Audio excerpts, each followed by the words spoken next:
Dövlət Komitəsinin yeni sədri gəlib. Bütün günü nə edir? Mən məsələn gördüyüm qədərilə içlər nə gedir xəbərim yoxdur. Hər nə qədər dostlarımız olsa da bildiyim qədərilə. Bir də desən orada işləmişsiniz lap çoxdan. Bəli, işləmişəm ilk dövrdə, ilk sədrin dövründə. Sonra ikinci sədr gələndə özüm öz ərizəmlə çıxmışdım. Çünki gördüm adam dinin dılsından xəbəri yoxdur. Hidayət Orucov. Təsəvvür edin, oradakı məsələ nə ilə bağlı? Adam məsələn bu gün sədr bütün günü ancaq məscidlərə getməklə, şəkil çəkdirməklə vaxtını keçirir. Mən də deyirəm ki, gəlin hesablayaq. Gündəlik əgər Azərbaycanda 2000 məscid varsa, hələm digər dini icmaları qoyuram bir kənara. 5 gün ərzində bunları təkcə iş günləri ərzində gəzsə, tətil günlərində çıxsaq, bir 6-7 il ancaq gəzməyinlidir bu məscidləri və s.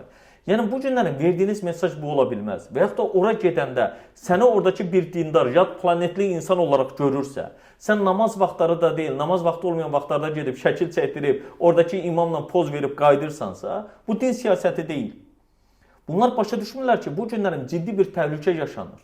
Bu təhlükənin hamısı bu günlərin palazın altına süpürülür. Sabahlarım o palazın altına süpürülənlər orada partiyacaq. Bu təhlükələr az mı oldu? Təzəlikcə Dövlət Təhlükəsizlik Xidməti Qusardakı olan meşə qardaşları ilə bağlı məsələni gündəmə gətirməsi təhlükə deyildi. 8 nəfər öldürülmüş. Vaxtı ilə hələ bu bizim bildiklərimizdir və yaxud da açıqlananlardır. Bundan vaxtı ilə əvvəl digərləri eyni meşə qardaşları məsələsi gündəmə gəlməmişdimi? Və yaxud da Nərimanov rayonunda Cümə məscidi olaraq, Əbbəkir məscidi olaraq bilinən yerə qumbara atılmamışdımı? Bundan başqa yenə də həmin o Ramazan ayında bu günlərin Milli Məclisin deputatı Fazil Mustafanı, həm də iftardan olan özü də iftardan qayıdan bir insan tərəfindən güllə baran edilməmişdimi?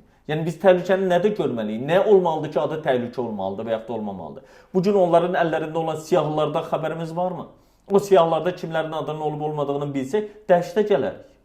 Yəni bunların məhkəmədə özlərini qəhrəman obrazında təqdim eləmələri bir təhlükə deyilmi? Orada verdikləri mesajları təəssüflər olsun ki, bizim mediada eyni şəkildə yayımlamaları bir təhlükə deyilmi?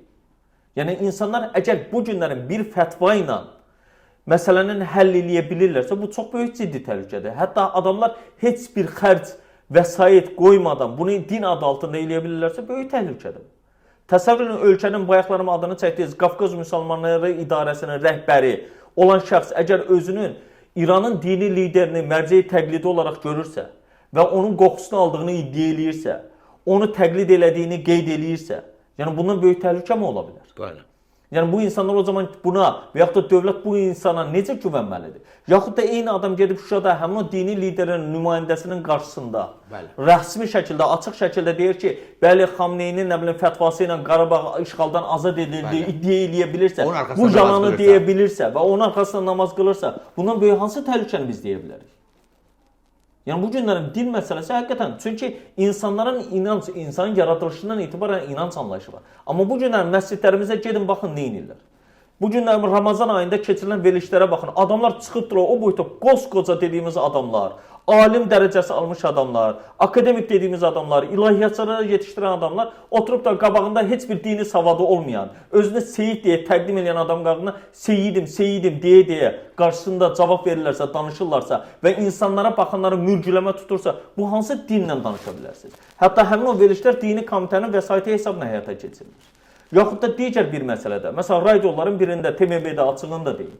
Adamlar hər cümə günü və yaxud da deyir ki, Ramazanda hər gün sələfliyi orada təbliğ eləyirlərsə, sadəcə baş ağıcında ölkə rəhbərinə dua etməklə məsələyə başlayaraq belə bir qəliblə, qılıfla məsələni həyata keçirirlərsə, bu ciddi təhlükə deyilmi? İnanın, həmin insanlar bu günlərin bir çox yerlərdə var, adını çəksəm dəhşətə gələrsin. Milli Məclisdə də var bunlar, bu günlərin dövlət qurumlarında çalışan insanlarda da var. Bu günlərin həmin o insanlar müxtəlif deyək ki, ən tanınmış oyunların rəhbərləri, baş məşqçiləri və s. istifadə olunanlar da var, iş adamları var. Hətta çox rahatlıqla biri mənə rahatlıqla yazmışdı ki, mən sənə imkan vermərəm ki, əhl-i sünnəni Azərbaycanda bitirərsən, səni bitirərəm.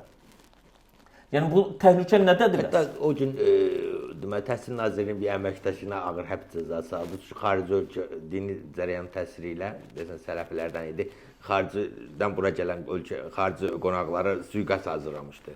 Ondan xəbərim yoxdur. Ancaq 3-4 gün qalıb məhkəmə qərar verdi. xəbərim yoxdur ondan həqiqətən, amma bu dediyiniz də bir başqa təhlükədir. Adam təsəvvür edin, övladını yetişdirir, pulu var, imkanı var, göndərir İngiltərədə oxumağa. İngiltərədə həmin o dini cərəyana qoşularaq gəlir Azərbaycanda.